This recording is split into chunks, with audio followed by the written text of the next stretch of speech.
She was supposed to be walking down the aisle to marry one of the richest men in America.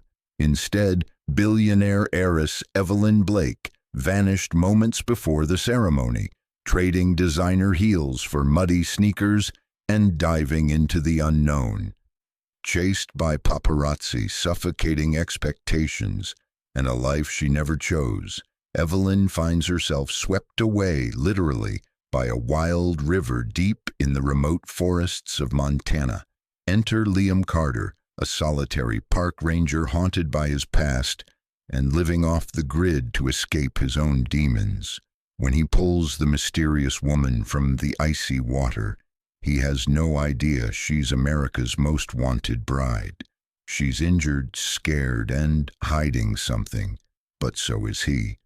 What begins as a reluctant sheltering becomes a soul-deep connection neither of them expected. But Evelyn's past isn't far behind.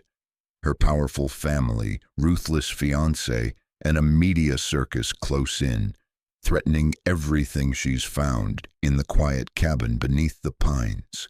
Will she return to a life of gold cages or choose the raw, real freedom of love in the wild?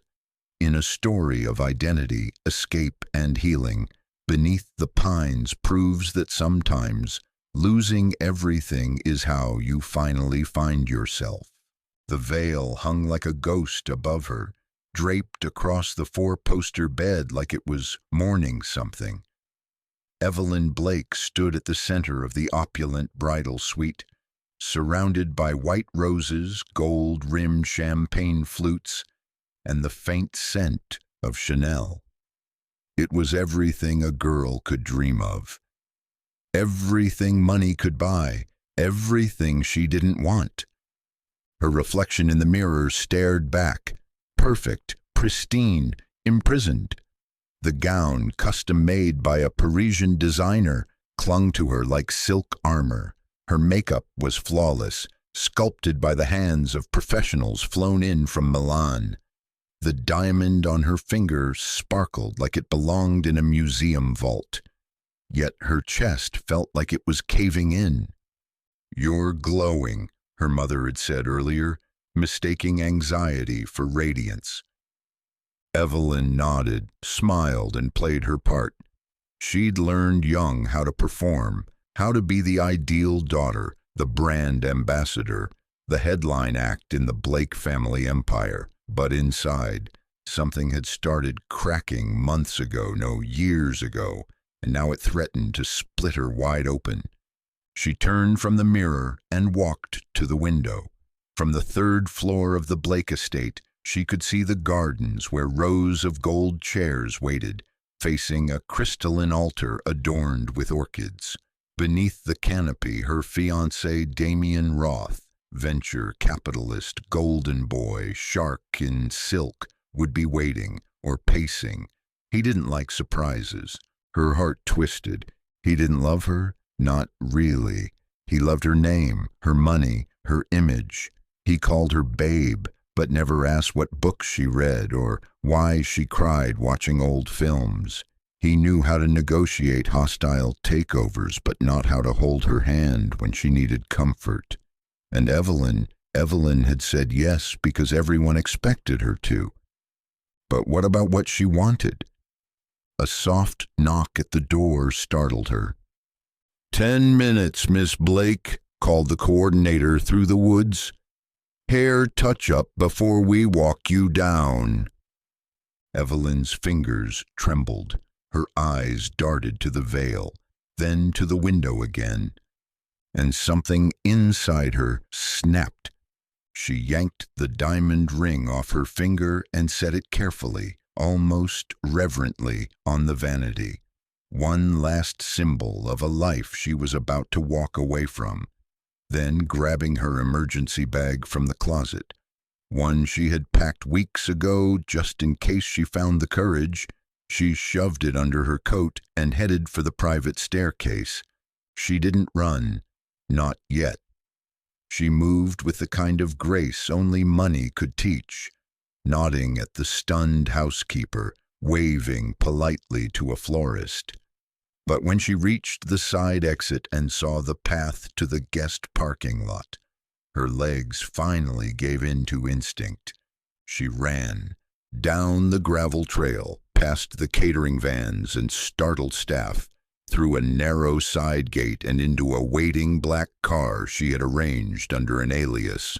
Her driver blinked in surprise. "Just drive," she said, breathless, slamming the door shut. "Anywhere with trees." Within minutes, the mansion disappeared behind them, swallowed by the hills and highway. Evelyn let out a sob of relief, pressing her palm against the window as if to keep the past from chasing her. She was no longer the billionaire bride. She was no longer anyone. For a while, she sat in silence, letting the rhythm of the road soothe her. Then she reached into her bag and pulled out a disposable phone.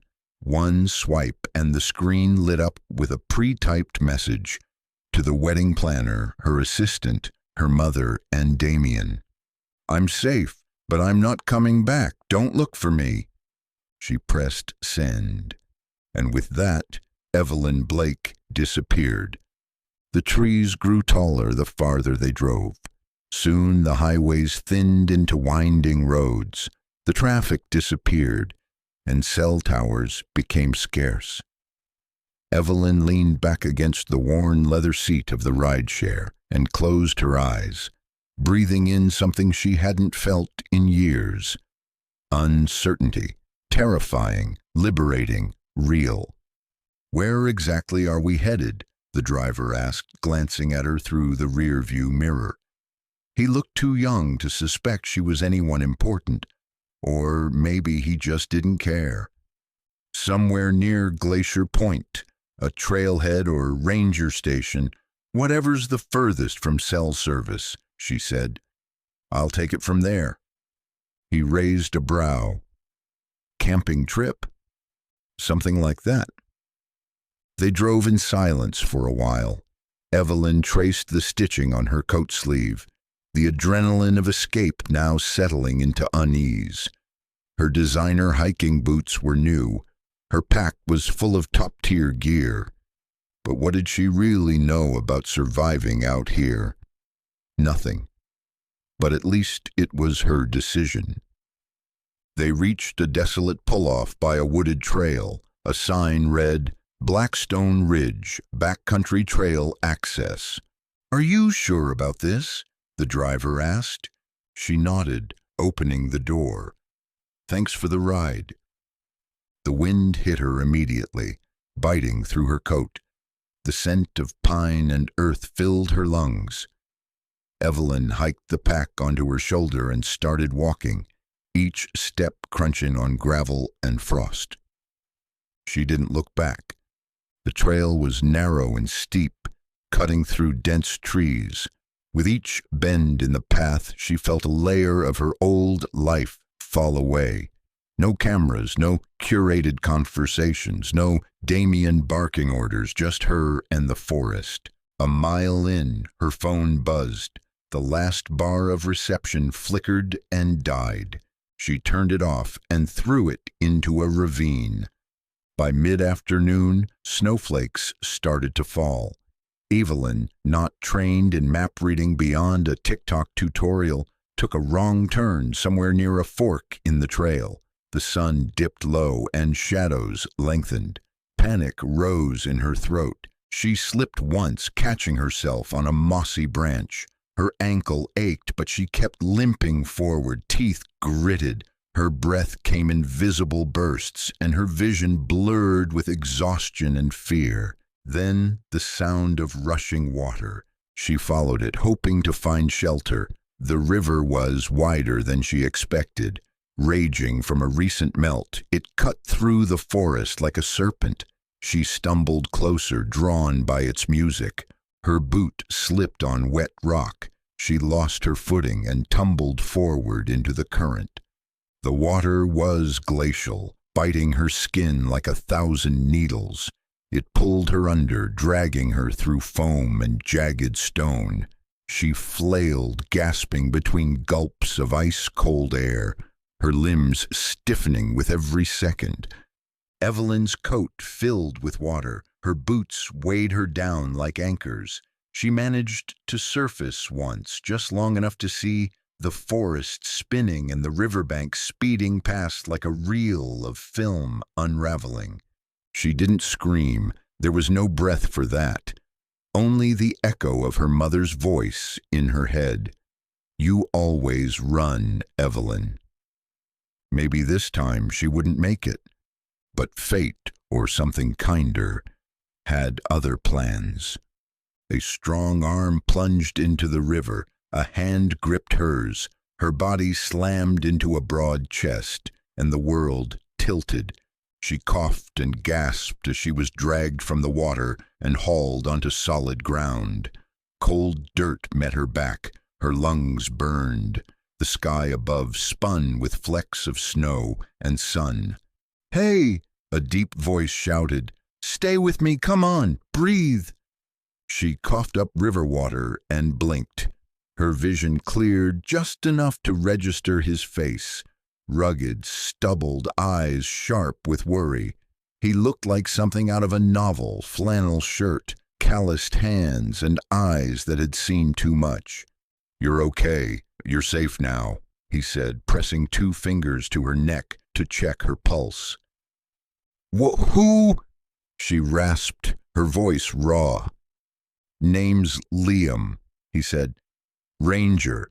You just tried to drown yourself in the fastest current this side of Blackstone. What the hell were you thinking?" She tried to speak, but only tears came. Liam sighed, lifting her gently like she weighed nothing. "We'll talk later. You need warmth before you become a popsicle." She was too weak to protest, too cold to pretend she wasn't grateful. As her head fell against his shoulder, she murmured, "Don't tell anyone." He glanced down at her soaked clothes, expensive gear, manicured hands. "Wasn't planning on it," he muttered, carrying her deeper into the woods, toward a cabin unseen by maps and untouched by the world she'd left behind. Liam Carter wasn't a man easily rattled, but the woman now wrapped in his only emergency blanket had turned his day upside down. He'd seen hikers fall into rivers before, reckless kids, drunk tourists, but never someone like her. She didn't belong out here, that much was obvious. Her clothes, even soaked, screamed money. Her boots were pristine, and her backpack looked like it had never touched dirt. And yet, here she was, unconscious on his couch, shivering, water still dripping from the ends of her auburn hair.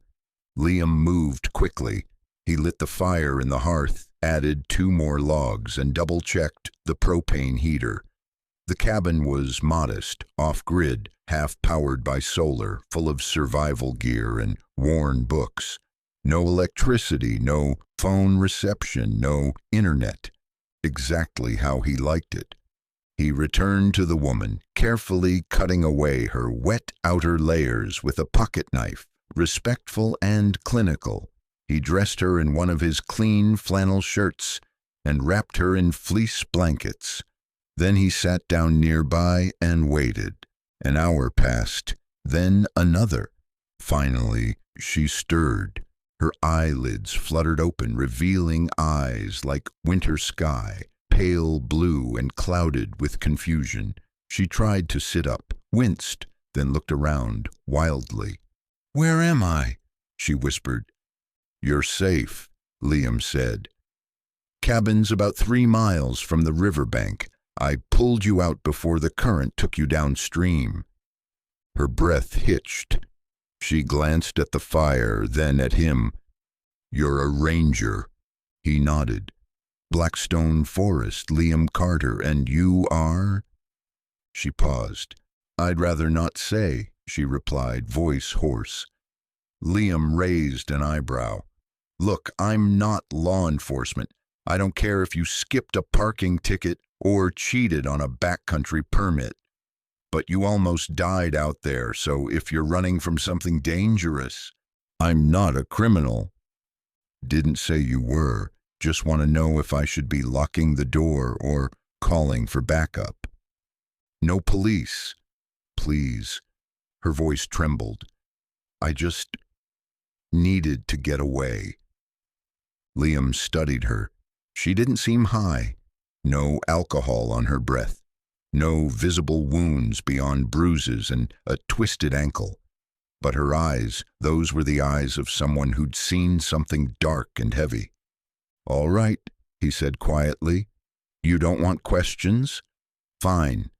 But until you're strong enough to walk out of here on your own, you follow my rules. She nodded slowly.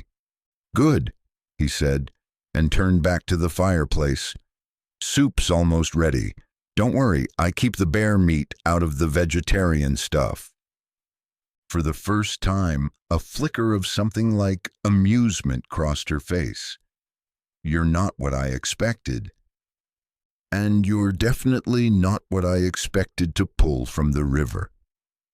By morning, the snow had thickened into a light dusting, blanketing the cabin roof and softening the edges of the world.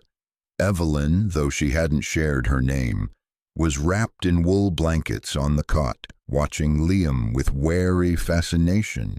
He moved around the kitchen with practiced ease, pouring hot coffee, frying eggs, checking the woodpile.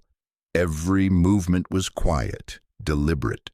There was no radio, no hum of machines, only the occasional crackle of the fire and the soft clink of metal. It was peaceful. Too peaceful. Evelyn's mind buzzed like a hornet's nest. She'd spent her entire life surrounded by chaos. Screaming nannies, clicking cameras, board meetings disguised as brunches. Even when she was alone, she was being watched. But here she was nobody. You sleep all right? Liam asked, handing her a mug of something that smelled like mint and honey. She took it with both hands. Better than I expected. You had some bruises, nothing broken, but your ankle's still swollen. She nodded. Thank you for everything. He gave her a long look. Still not going to tell me who you are? She hesitated. I'm just someone who needed to disappear. Well, you picked a good spot, he said. Most folks don't make it out this far without help, especially not in a dress shirt and a $1,000 coat. She looked down, embarrassed. That obvious, huh? I worked search and rescue in Alaska before coming here. I can spot a lost rich girl from 50 yards. She winced. That's not who I am. No. Then who are you? She looked him in the eyes. I'm trying to figure that out. Liam didn't press further. He just nodded and walked to the table, where he began organizing maps and field notes. Evelyn took another sip of tea and stared at the flames. How long could she stay here without being found? A few days? A week? And more terrifying still, what if she didn't want to leave? As the fire popped and snow fell outside, Evelyn made a silent vow. She would stay hidden as long as she could. No last name, no headlines, no gilded cages, just this quiet man, this wild place, and the growing space to breathe. Evelyn stared at the pieces of the disposable phone Liam had found in her pack. Cracked screen, battery half ejected, no signal. She had smashed it herself against a rock just before collapsing by the river. But now, seeing it again in Liam's hands, she felt exposed. He held it up between two fingers.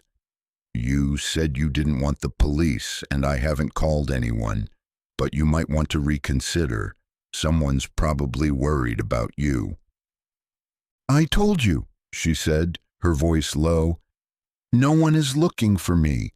Just the image I left behind. Liam frowned. That's a real poetic way of saying you're hiding something. She stood slowly, limping to the table and taking the phone from him. What would you do if everything in your life, the people, the name, the path, was chosen for you, and the one time you tried to choose for yourself, the world told you no? Liam didn't answer immediately. He folded his arms. I'd burn it all down and start over, but I'd be honest about who I was when I did it. That stung.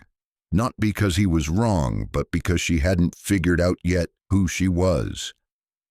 I can't tell you everything, she said. Not yet, but I swear to you I didn't commit a crime. I'm not dangerous. I know, Liam said, surprisingly gentle now. But something sure scared you enough to run straight into a river.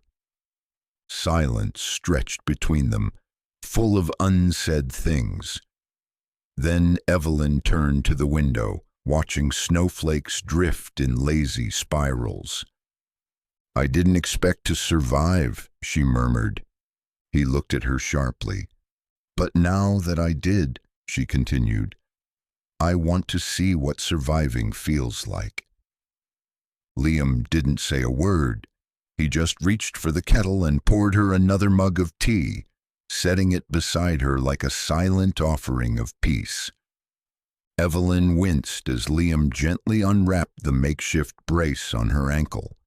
The swelling had gone down slightly, but purple bruising bloomed across the skin like a storm cloud. Still tender? He asked. Like hell, she replied through gritted teeth. He gave a faint smile, tapping the side of her calf. You're lucky. No fracture, just a sprain, but you'll be limping for a while. She shifted, pulling his flannel shirt tighter around her. Adds to the Runaway aesthetic. Liam dipped a cloth in warm water and began cleaning a scrape along her shin. Evelyn noticed the way his hands moved, strong, sure, but careful. He didn't ask questions while working, and she found herself grateful for the silence. You've done this before, she said softly. Army medic, he replied. Afghanistan. Long time ago. That explained the stoicism, the minimalism of the cabin, the way he scanned the woods like he expected ghosts to appear. What made you leave? She asked. His jaw tensed, and for a moment she thought he wouldn't answer. Too many people I couldn't save. She looked at him then, really looked. He wasn't just hiding out in the woods because he liked trees. He was healing too, or trying to. Do you miss it? She asked. The uniform, the clarity, sometimes. He met her gaze. You always knew who the enemy was. Evelyn swallowed hard. That must be nice. They said nothing for a while, just sat in the quiet of the cabin, surrounded by trees and snow and firelight. When Liam stood to put away the first aid kit, Evelyn caught herself staring. He moved like he was built from the same material as the forest, solid, grounded, timeless. And for the first time in years, she felt her panic quiet just a little. Not gone, but quiet. The cabin settled into darkness with the sound of wind brushing pine branches and logs crackling in the hearth. Liam had given Evelyn his bed while he took the couch, insisting on it despite her protests. The room was dimly lit, shadows dancing across the walls. Evelyn lay curled under wool blankets, the heat from the fire barely warming the chill that lived in her bones. Sleep came in short bursts, interrupted by dreams she didn't want. Flashes of cameras, Damien's hand gripping her wrist too hard. Her mother's voice said, "You'll never survive without us." Then came the river again, cold, endless, pulling her down. She woke with a gasp, heart pounding. The room was quiet except for Liam's slow breathing from the couch across the cabin. "Can't sleep," he said without looking up. Evelyn wiped her face. "Didn't mean to wake you." "You didn't." He sat up, tossing a blanket over his shoulder. "Nightmares?" She hesitated. "Yeah, I get them too." She looked at him through the firelight. "Do they ever go away?" He shook his head. "Number. But sometimes they get quieter, especially when someone's around to remind you you're not in them anymore." That stayed with her. She stood slowly, limping across the wooden floor and sat near the fire. Liam handed her his blanket without asking. "I don't think I ever had a place where I felt safe," she said, "not even as a kid." He looked at her, eyes soft. "You'll find one, or build it. Either way, you deserve it." And in that quiet, in that moment between shadows and sunrise, Evelyn felt something strange and new. Hope. By the next morning, Evelyn was on her feet again, barely. She hobbled from the cabin to the snow-covered porch, leaning heavily on a carved walking stick Liam had fashioned from pine. The air was crisp and clean, untouched by city smog or industry. It smelled like ice and sap and wild freedom. Liam followed behind, 2 tin mugs of coffee steaming in his hands. "Keep the weight off that ankle," he said, passing her one. "Snow's slick." "Bossy," she muttered, but took the mug gratefully. They stood in silence for a while, watching the sun filter through the pines. A fox darted across the trail in the distance, rust-colored against white. "Do you ever get visitors?" she asked. "Only hikers in the summer. Occasionally a lost hunter, never someone like you." Evelyn gave a bitter smile. "You mean someone who lies for a living?" Liam didn't flinch. "You're not lying, you're hiding. That's different." She sipped the coffee, surprised by the warmth of that statement. Back inside, while Liam chopped kindling, Evelyn poked through a pile of maps on his work table. Topography, wildlife tracking, even an old U.S. Forest Service binder. Buried beneath them, something caught her eye, a small leather-bound field journal. She hesitated, then curiosity won. She opened the book. Neat handwriting filled its pages, field notes about injured animals, seasonal fire threats, star charts. But toward the back, her breath caught. A bracelet. Tucked between 2 pages was a gold bracelet engraved with a name. Blake. Her name. Panic surged. She shut the book and returned it to its place just as Liam came in, wiping his hands on a towel. "You okay?" he asked, noticing her frozen posture. She nodded too quickly. "Yeah, just cold." But her mind raced. He knew. He had to know. Had he seen the news? Had he found something in her bag? Her face was on every tabloid news site, maybe even national TV. She was supposed to be a missing person, a mystery wrapped in scandal. And if he had already figured it out, why hadn't he said anything? Later that day, Liam made the hike to the ranger station, a 4-mile round trip through snow and uneven trail. He told Evelyn he needed to check on a sensor alert, but she knew better. He was trying to give her space. Alone in the cabin, Evelyn paced. Her ankle throbbed with every step, but she needed to move. Her reflection in the cracked mirror mocked her, hair matted in a braid, no makeup, wearing a man's thermal flannel. She didn't look like a billionaire heiress anymore. She looked like a ghost trying to come back to life. She scanned the room. No internet, no phone.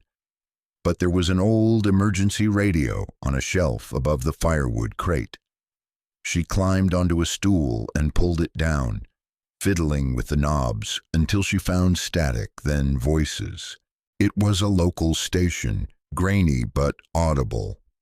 In national headlines today, the disappearance of Evelyn Blake, heiress to the Blake Tech fortune. The wedding was expected to be the social event of the year, but the bride never appeared. Her chest tightened. A source close to the family claims Evelyn may have had a breakdown and vanished voluntarily.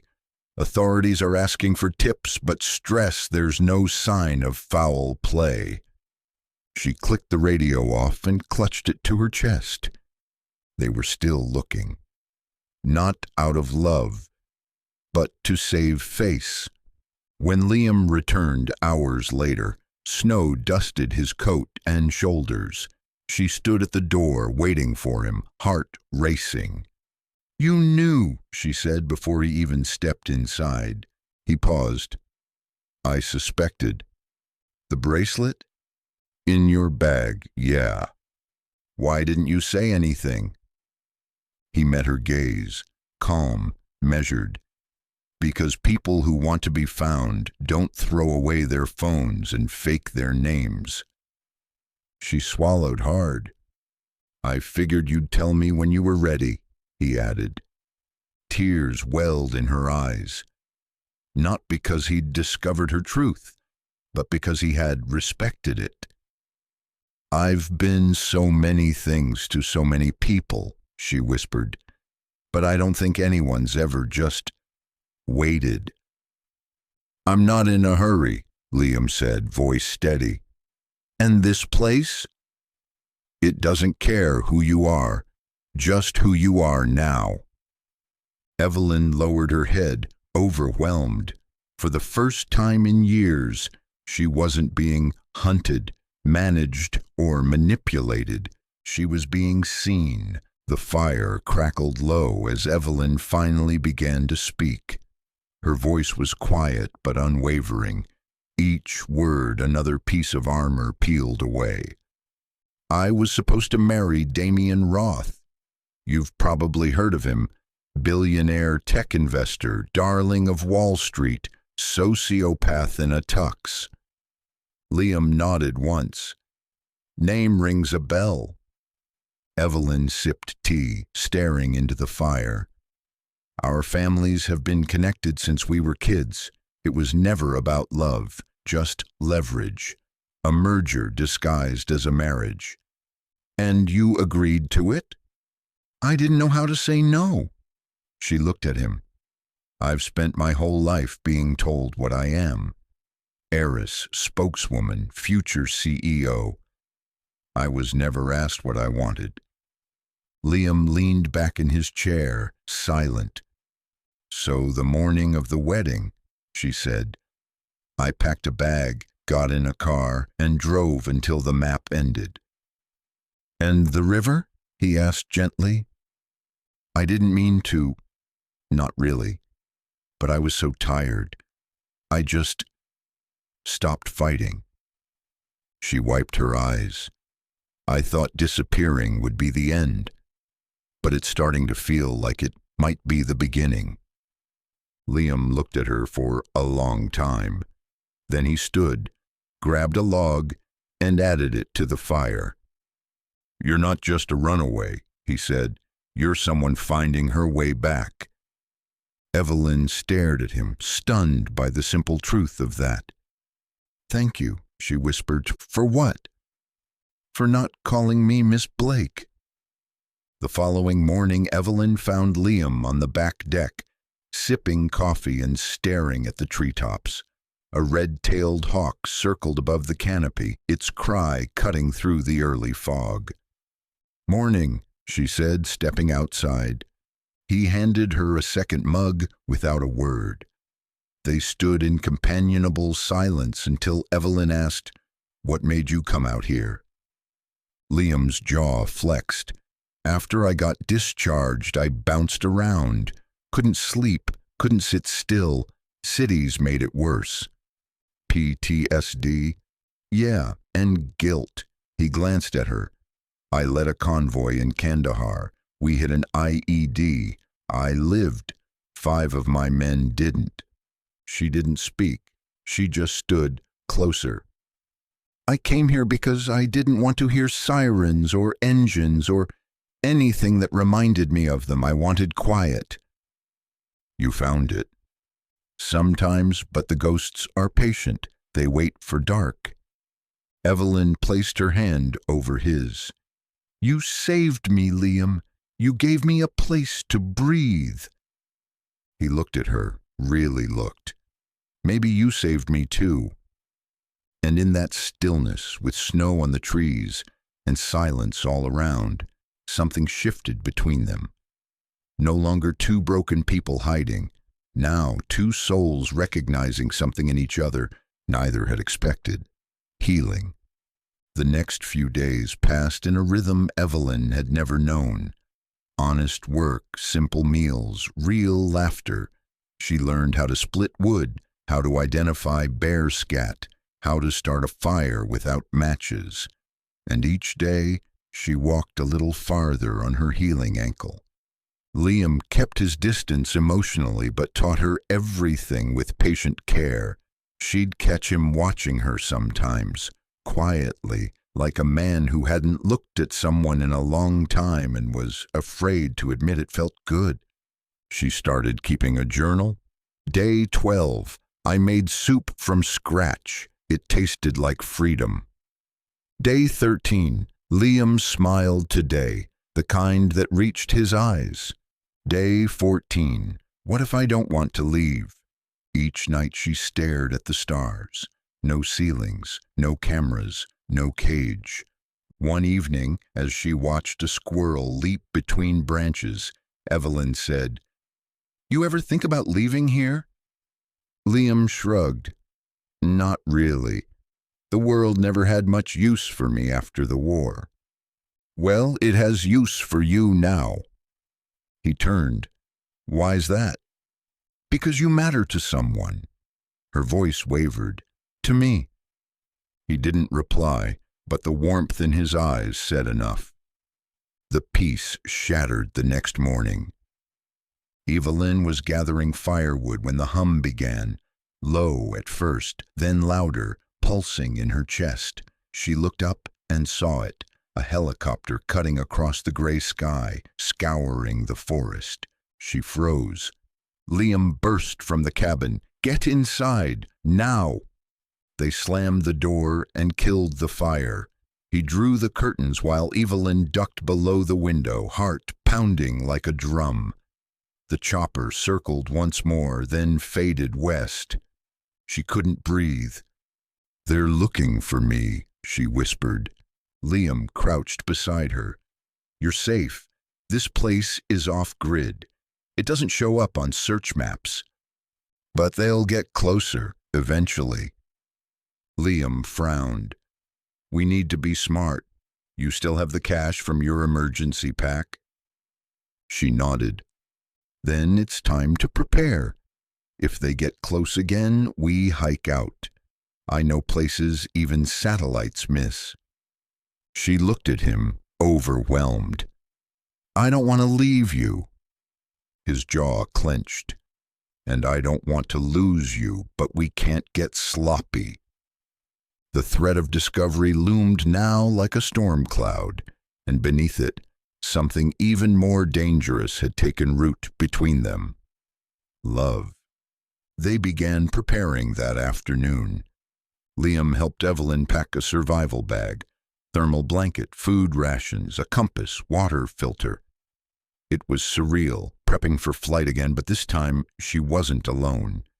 And this time she wasn't running from herself. They started sleeping in shifts. Liam moved a rifle and flare gun near the door. Evelyn learned to walk silently in the woods, how to spot fresh footprints, how to follow deer trails that curved away from ranger stations and search paths. But it wasn't just helicopters. 2 days later, Evelyn spotted movement through the trees. A man, she whispered, peering through binoculars Liam had given her. Not in a uniform, he's carrying a camera. Liam cursed under his breath. Tabloid freelance, not an official search party. He's getting closer. Follow me. They moved quickly, following a hidden trail Liam had carved years ago for emergencies. It wound through dense brush, crossed a frozen stream, and led to a narrow crevice between cliffs. From there, they watched the man pass by, frustrated, muttering, snapping photos of random branches. Evelyn looked at Liam, breathless. That was too close. He nodded. Next time, we may not get lucky. And in the echo of those words, the clock began ticking louder. The storm arrived without warning. 1 minute the sky was gray and quiet. The next, thunder cracked like cannon fire, and the clouds split open. Rain fell in torrents, drenching the trees and pounding the cabin roof like war drums. Evelyn and Liam had barely made it back from firewood duty when the downpour started. They were soaked to the skin, laughing breathlessly as they slammed the cabin door behind them and shook off like wet dogs.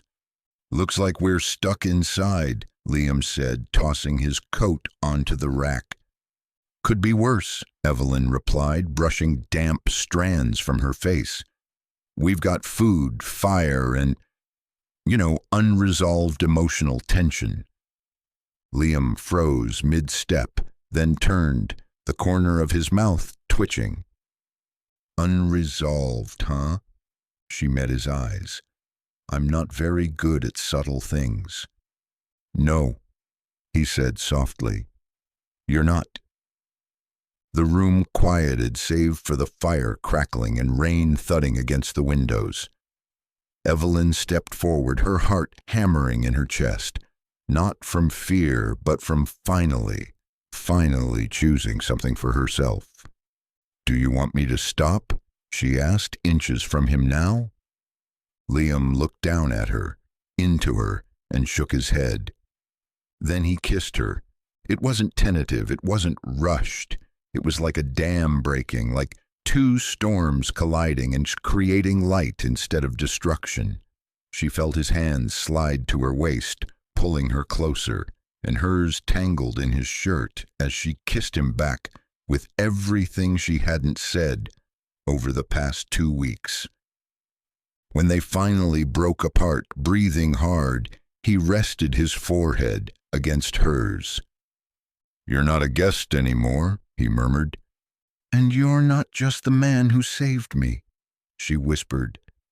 The firelight danced around them like it was celebrating, and for the first time in a long time, Evelyn didn't feel like she was running. She felt like she had arrived. The morning after the storm, the air was cool and sharp with pine and wet earth. Evelyn stood outside the cabin with a notebook in her hands, wrapped in one of Liam's sweaters, scribbling furiously as her coffee cooled beside her. She had started writing letters, not to send, just to say the things she never could before. "Dear Mother, did you ever wonder if I wanted something different? Or did you only see your legacy reflected in me, like I was a mirror to polish, not a person to know? Dear Damien, I wasn't your doll. I was your investment. Congratulations, you almost made a profit." Some of the letters were angrier than others. Some were sorrowful. One, unfinished, was to herself. "Dear Evelyn, you're not weak. You're not broken. You're just finally becoming whole. Keep going." She tucked the notebook into her pack and went inside. Liam was reading by the fire, his boots propped up on the table. He looked up and smiled, an easy, content smile that made her chest ache with something close to joy. "I didn't hear you leave," he said. "Didn't want to wake you. I was writing." "More journal therapy?" "Letters," she said. To people I'll probably never see again." He nodded, understanding instantly. "Sometimes you don't write for them. You write to free yourself." She sat beside him, shoulder brushing him. "Exactly."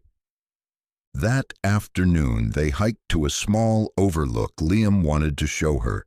It was a hidden perch above a frozen lake, surrounded by evergreens and sunlight catching on the ice like scattered diamonds. "It's beautiful," she whispered. "So are you," he said, pulling her close.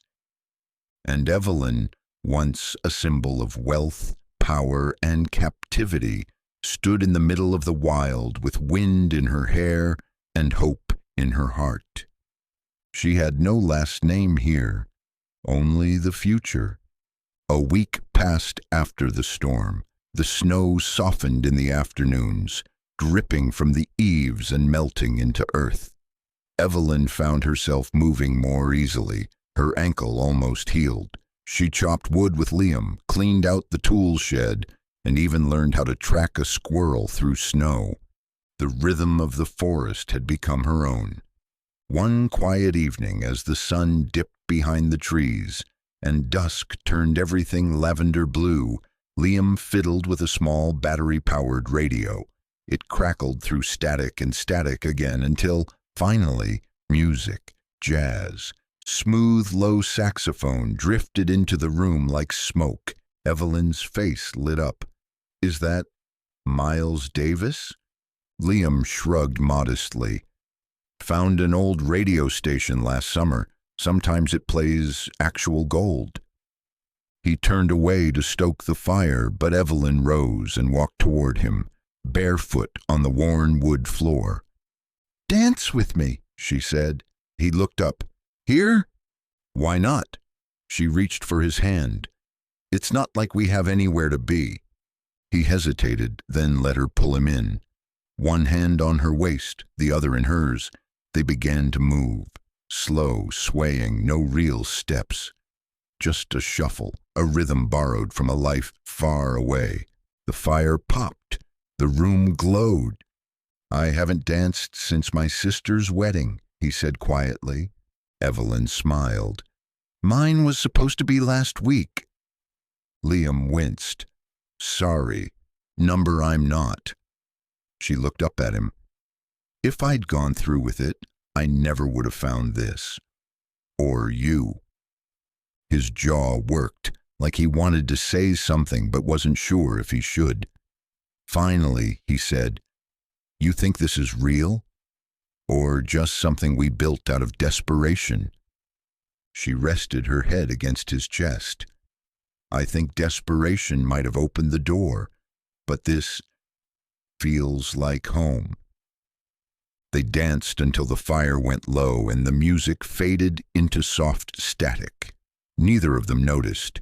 In the silence that followed, their movements slowed until they simply stood still, wrapped in each other's arms. Outside, the forest slept. Inside, hearts quietly stitched themselves back together. The next morning dawned silver and quiet. Mist curled through the trees, and Evelyn was the first to rise.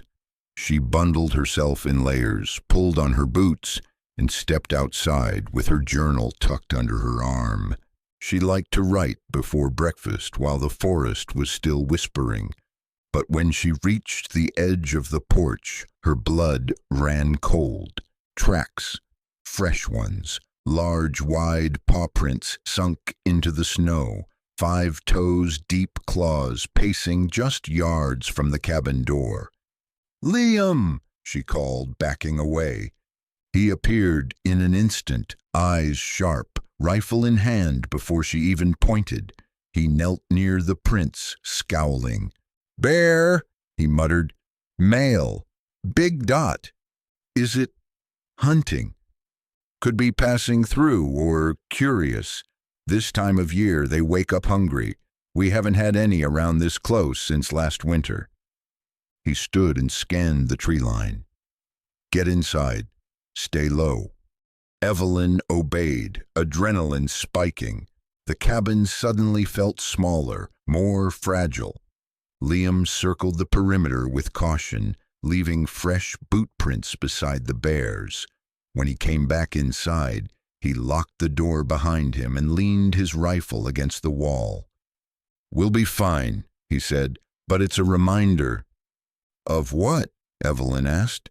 "That we're not alone out here, and the wild doesn't care who you are or what you've been through."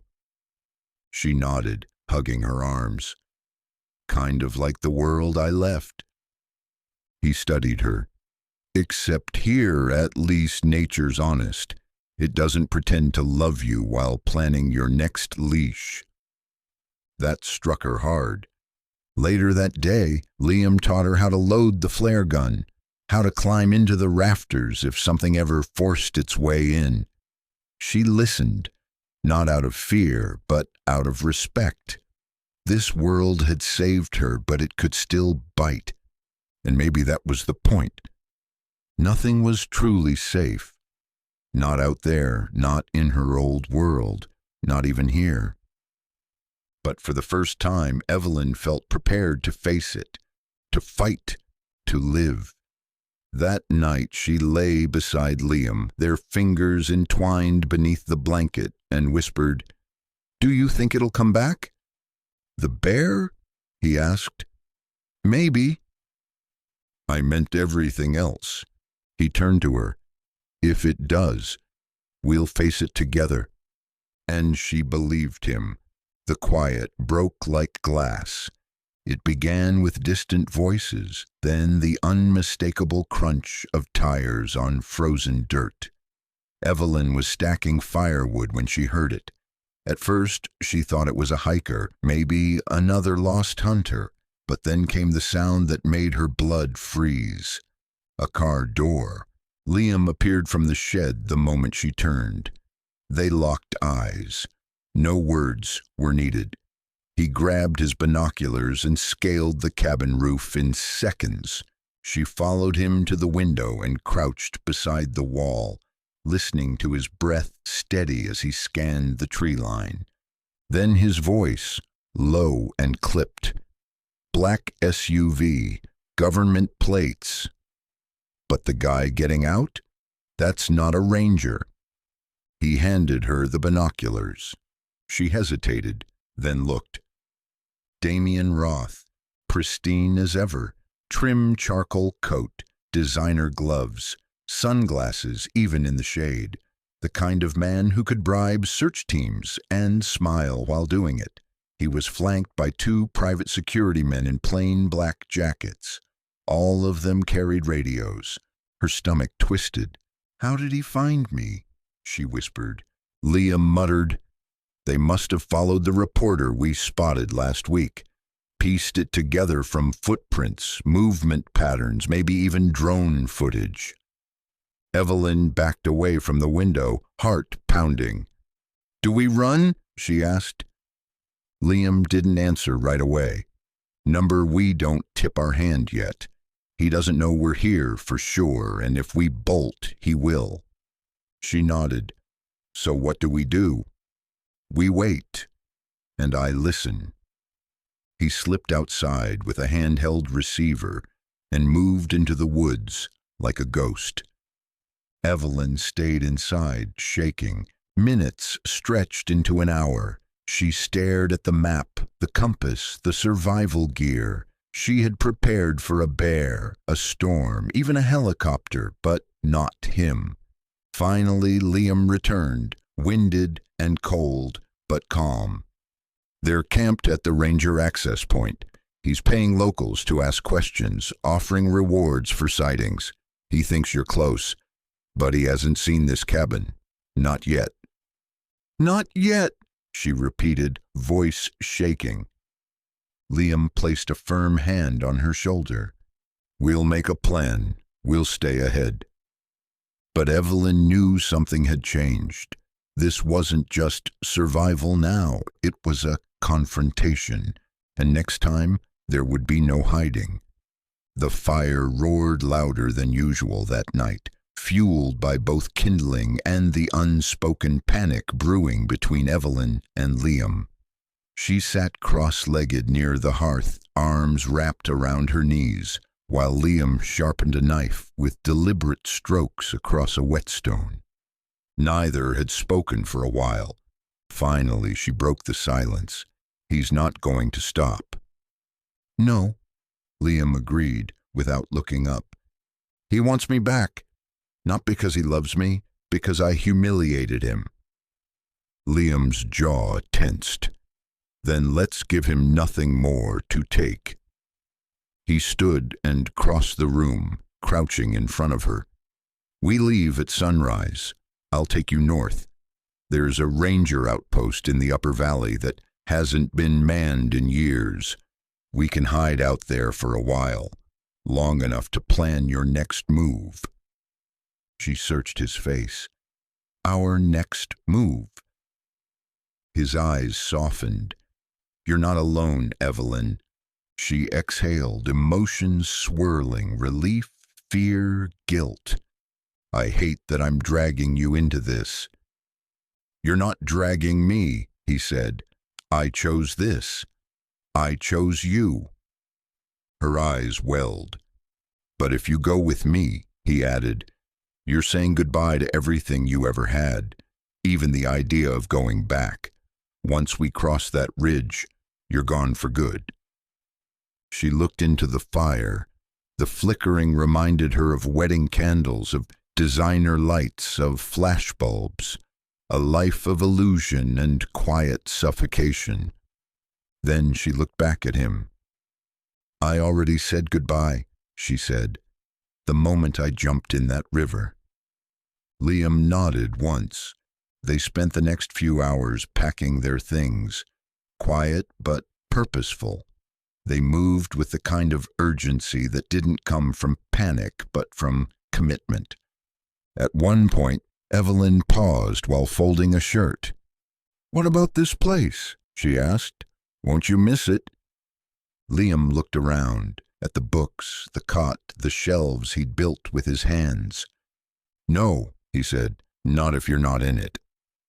They left just before dawn, slipping into the forest like shadows. Behind them, the fire in the hearth died out, leaving behind only ash and memories. They hiked through the pine forest in pre-dawn light, moving quickly but silently, stepping through snow-crusted brush and ancient roots. The world was still, cold, watching. Liam led the way, checking for fresh tracks every few minutes. Evelyn followed close behind, her pack strapped tight, heart hammering. She wasn't used to this kind of silence, the kind born not from peace but from pressure. They made it halfway to the upper ridge by noon. That's when they heard the dogs. Distant barks carried by the wind, sharp, hunting. Liam stopped in his tracks. "They've got trackers." Evelyn's breath caught. "They're close." "Too close," he said. "We split." "No. I'll circle and throw them off. Lead them south. You keep going north to the ranger cabin. Take the map. Follow the blue trail markers." Evelyn gripped his arm. "I won't leave you." He looked at her, wild but steady. "This isn't about me. They want you. I'm just the guy helping the runaway heiress." "I don't care what they call me," she said, voice breaking. "I care about you." His hand came to her cheek. "Then trust me. Let me protect you. Just this once." A tear slid down her face. "Come back to me." "I will." Then he was gone, melting into the trees like he'd always been part of them. Evelyn ran. She made it nearly 3 miles before she heard the gunshot. She didn't know if it was a warning shot, a flare, or something worse, but she stopped running, turned around, and walked straight into the arms of the 2 search officers waiting by the ridge trail. They put her in the back of a state-issued SUV, wrapped in a blanket like a fragile artifact, her wrists untouched, but her movements watched. She didn't resist, didn't cry. She was past fear now. She was done running. At the ranger station, reporters were already gathering, snapping photos from behind barricades. The word had spread quickly. Missing heiress found in wilderness. They offered her a warm shower and dry clothes. Evelyn refused the stylists, the PR team her mother sent, and the prepared statement her father had already signed off on. She wanted a microphone and her voice. She walked into the press conference, hair wet from snow, Liam's flannel still over her shirt, her eyes clear and raw. The flashbulbs exploded. Evelyn stepped to the podium. "My name is Evelyn Blake, and for the first time I am speaking for myself." A hush fell. "I did not disappear. I escaped. From a wedding that wasn't mine. From a life I didn't choose. From people who only valued me for my name and my obedience." Behind the crowd, Damien stood stiffly, his jaw clenched, his PR team swarming like flies. She continued, voice strong. "I found something out there in the forest, something worth more than fortune, freedom, and someone who saw me for who I am, not a brand, not a pawn, a person." A murmur swept the room. Evelyn stepped down. Reporters yelled questions. Cameras flashed. She didn't stop.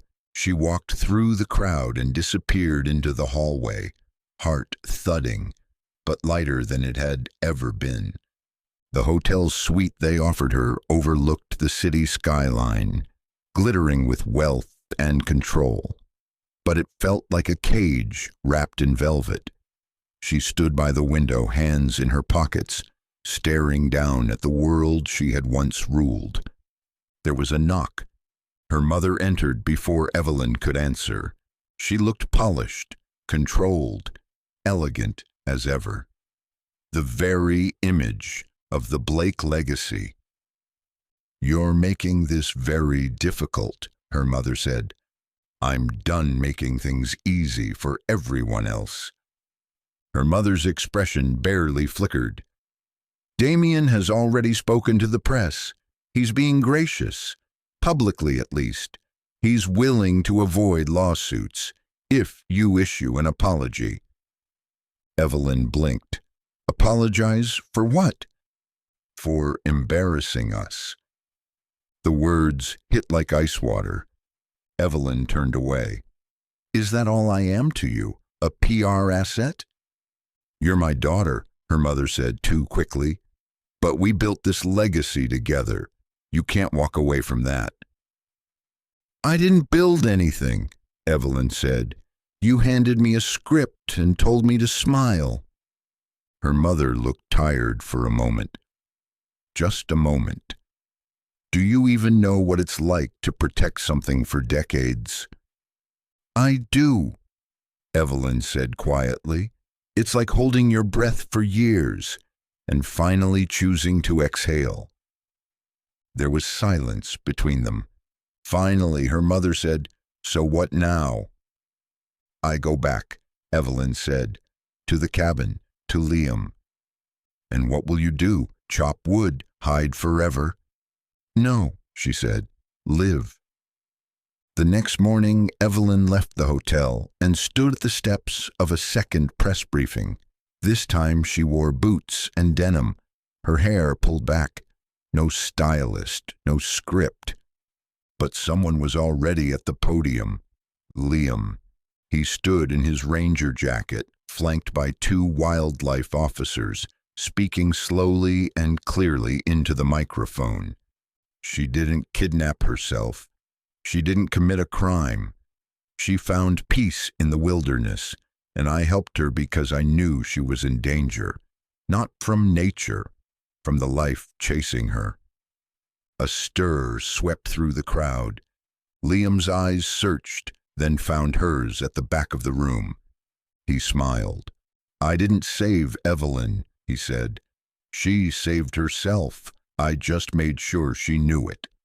Gasps, flashes, cameras. Evelyn stepped forward and joined him on stage. They stood together, hands linked. "Ask your questions," she said, "but this time I'll answer as myself." The press didn't know what to do with that, and for the first time in her life, Evelyn didn't care. They offered her everything again: a penthouse suite, a PR contract, an interview with Vogue, a reality show about rediscovering herself, written, of course, by someone else. Evelyn smiled, said thank you, and walked away. She left the city with nothing but a duffel bag and a beat-up pickup truck Liam had fixed for her. The road wound beneath her tires like a ribbon back to freedom, back to the trees, back to the life she had chosen. This time she wasn't running from something, she was running to it. By dusk, she found the trailhead. She hiked the last mile alone, boots crunching on frost-tipped grass, breath visible in the thinning air. The cabin came into view like a memory made real, smoke curling from the chimney, a figure stacking wood on the side. Liam. He looked up as she approached, setting the axe down with slow care. "You came back," he said simply. "I never left," she replied, dropping her bag. They met in the middle of the clearing, wind curling around them. She touched his chest. He cupped her jaw. No more words, just a kiss. This time not born of fear or relief, but certainty. That night they cooked together, laughed, curled up by the fire like they'd always belonged there. And for the first time, Evelyn didn't feel like a stranger to herself. She felt like home. Spring came early. The snow melted from the trail, revealing wildflowers and damp soil. Squirrels returned to the trees. Rivers ran fast and clean. And beneath the pines, Evelyn Blake and Liam Carter exchanged vows, with no preacher, no guest list, and no rings, just a promise. They stood in a clearing behind the cabin. A single string of lanterns hung between two trees. A picnic blanket lay nearby with a loaf of bread, a bottle of wine, and 2 tin cups. Liam wore a clean white shirt and his ranger jacket. Evelyn wore a cotton dress, hand-stitched at the cuffs. Around her neck hung a leather cord with a carved pine wood pendant, Liam's version of a ring. "I don't promise perfection," Liam said, taking her hands, "but I promise to be there. Protection and peace." Evelyn's voice trembled as she replied, "I don't promise to be easy, but I promise to be honest and to never disappear again." They kissed under sunlight filtered through the trees. It was everything a wedding wasn't supposed to be, and exactly what it needed to be. Later, they danced to a radio playing faint blues, drank wine out of metal cups, and lay beneath the stars, whispering about the future like it belonged to them, because it did. Word spread, of course. Somehow, even in isolation, the world found its way to them. First came an old ranger friend of Liam's, hiking up with a six-pack and a flannel-wrapped gift. Then a woman Evelyn had met at a forest retreat the year before, an herbalist who'd heard whispers in town. One by one they came. No announcements, just people who mattered. They called it a celebration, not a second ceremony. Evelyn wore the same dress. Liam kept the same pendant around her neck. But this time there was music played on a fiddle and homemade stew and a guest book carved into the side of a tree. Evelyn gave a toast, standing barefoot in the grass. "I used to think love was something that came with conditions, status, wealth, power.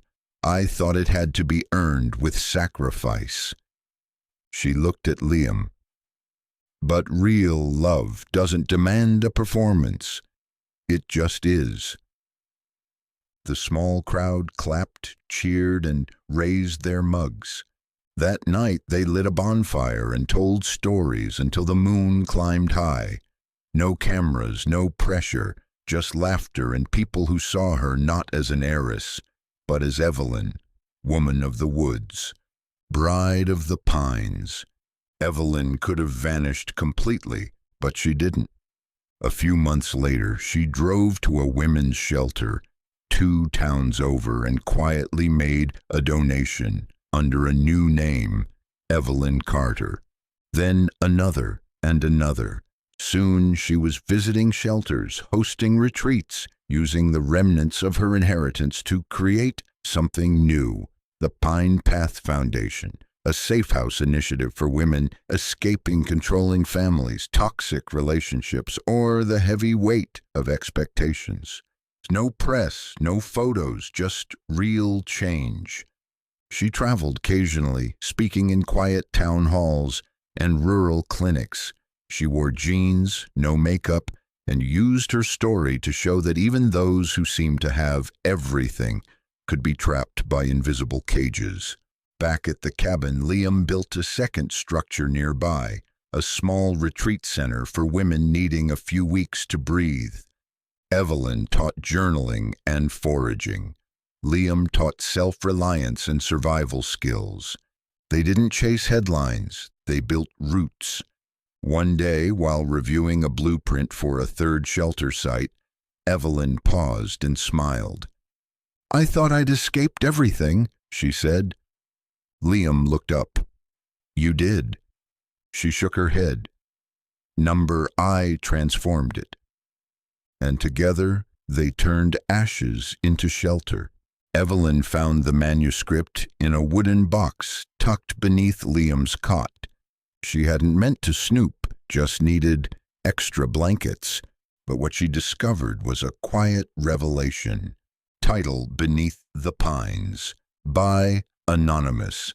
It wasn't just a memoir, it was their story, told through Liam's eyes, poetic, brutal, honest. He spoke of war, of ghosts, of stillness, of a woman with fire in her eyes who arrived like a storm and stayed like a sunrise.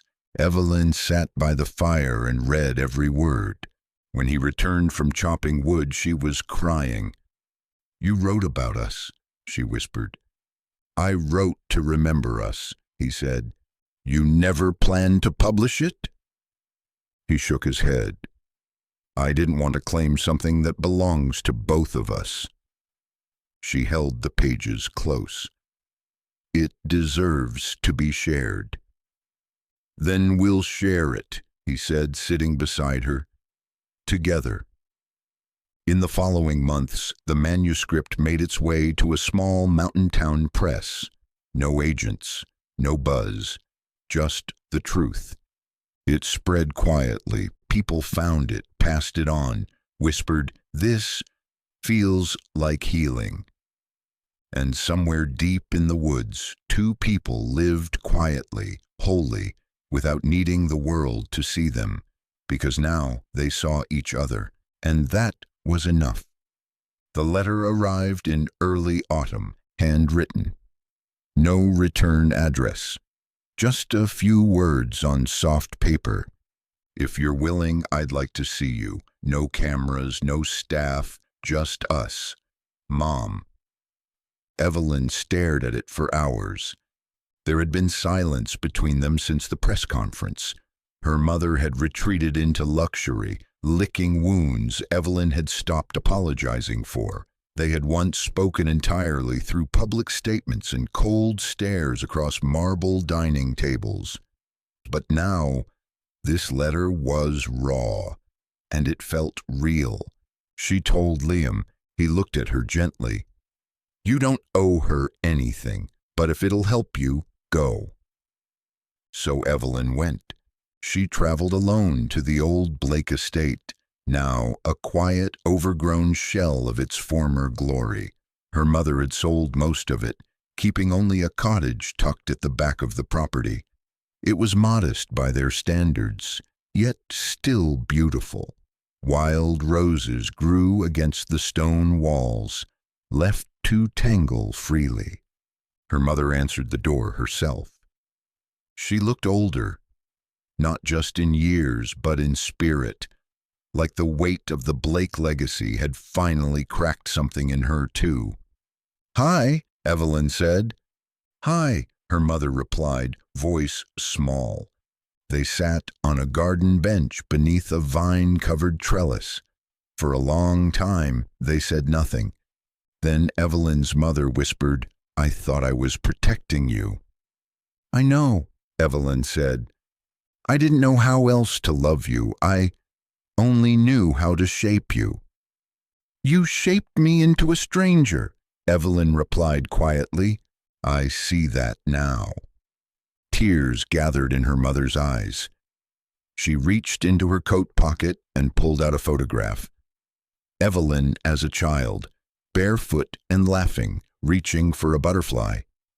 "I keep this on my desk," she said. "It's who I lost, and who I think you found again." Evelyn took the photo gently. "I'm not angry anymore," she said, "but I've built something real away from this name, from this legacy." Her mother nodded. "I'd like to see it. Someday." "Maybe," Evelyn said, "but not yet." She stood. "I forgive you, but I'm not coming back." Her mother reached out and took her hand. "You don't have to. Just write when the baby comes." Evelyn blinked. "How did you—" "I'm still your mother," she said, a hint of her old sharpness returning. "And I know what hope looks like when it moves." The boots were small, tiny, in fact, only 5 inches long, woven from soft leather lined with lamb's wool. Evelyn found them in a basket of donated items from a nearby village family. She held them up to the firelight and smiled. "They look handmade," she said. Liam, sanding a cradle beside the hearth, looked up and grinned. "So is the baby." She laughed. Fair point. The cabin was quieter now, not out of silence, but peace. They had slowed everything down. Fewer guests, fewer speaking engagements, more days spent carving furniture or reading aloud on the porch.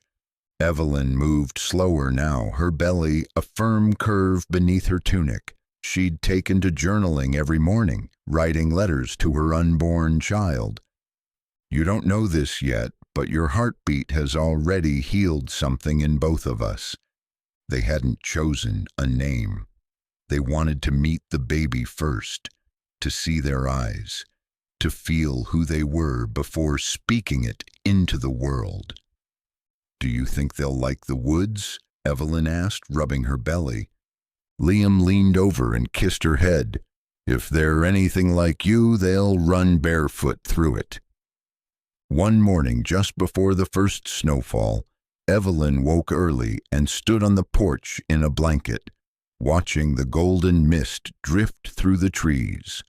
The world felt ancient and new all at once. She turned and saw Liam behind her, holding a steaming cup of tea and a folded paper. A letter came. She raised an eyebrow. "It's from your mother." Evelyn opened it slowly, a single sheet, neat cursive. "Your forgiveness changed me. I want to change for them, too. If you ever need me, not to guide, just to love, I'm here." There was no pressure, no guilt, just space. She folded the letter and smiled. "She's trying," she said. "And how do you feel about that?" "Like I finally got the mother I needed," Evelyn replied, "when I became one myself." Inside, the cradle sat ready beside the hearth, draped with a quilt hand-stitched by a local woman who cried when she gave it to Evelyn, "Because you remind me of the daughter I lost." New roots were growing, not ones planted for show or power, but ones that reached deep and would last. The sun was just beginning to rise when Evelyn stepped outside with her newborn daughter tucked against her chest. The forest was silent in that magical way it only could be in the early morning, breathless and holy. Mist curled between the trees like spirits dancing, and the tall pines stood like quiet guardians above them. The baby stirred slightly, then settled again with a soft sigh. Evelyn smiled. Behind her, the cabin glowed warm with firelight. Liam was still inside, brewing coffee, folding laundry, humming something low and steady under his breath. He had barely left Evelyn's side during the labor.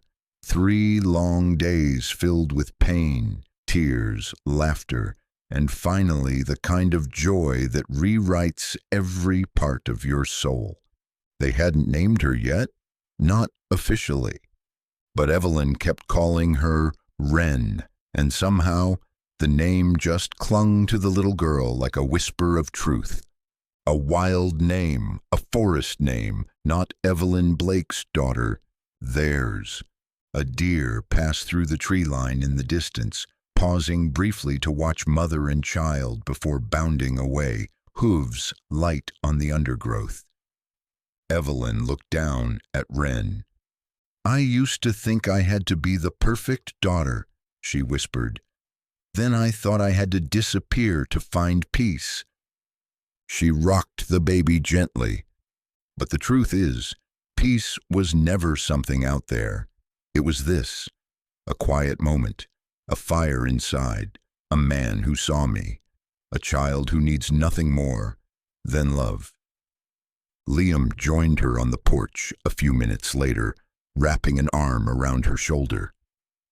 "She's beautiful," he murmured, looking down at their daughter. "She's everything," Evelyn replied. They sat on the steps, sipping from the same mug, watching the world turn gold. Later that day, neighbors trickled in. Women from the retreat center, families from the valley, a few friends who had walked with them since the beginning. They brought food, knitted blankets, carved toys, and quiet tears of joy. Someone had woven a wreath of pine boughs and wild flowers. It hung over the cabin door. Liam took Evelyn's hand and kissed the scarred knuckles. "We built something real," he said. Evelyn nodded. "And it's only just beginning." They raised their daughter in the shadow of pines, teaching her to walk barefoot, to name trees by touch, to ask questions and never settle for silence. Evelyn taught her strength without sharpness. Liam taught her quiet without fear. And on one particularly bright afternoon, years later, Evelyn would walk the same river trail she nearly died on, this time with Wren skipping ahead of her, boots muddied, eyes full of light. She paused at the water's edge, heart tight with memory. Then she turned to her daughter and smiled. "This is where everything changed." Wren blinked up at her. "Did something bad happen here?" "No," Evelyn said, crouching to eye level. "Something brave did." And as the wind curled through the trees, Evelyn Blake, the runaway bride who became a woman of the wild, finally understood what her life had always been leading to. Not power, not perfection, just this: a love she chose, a life she built, and a legacy rooted not in wealth but in freedom. Beneath the pines,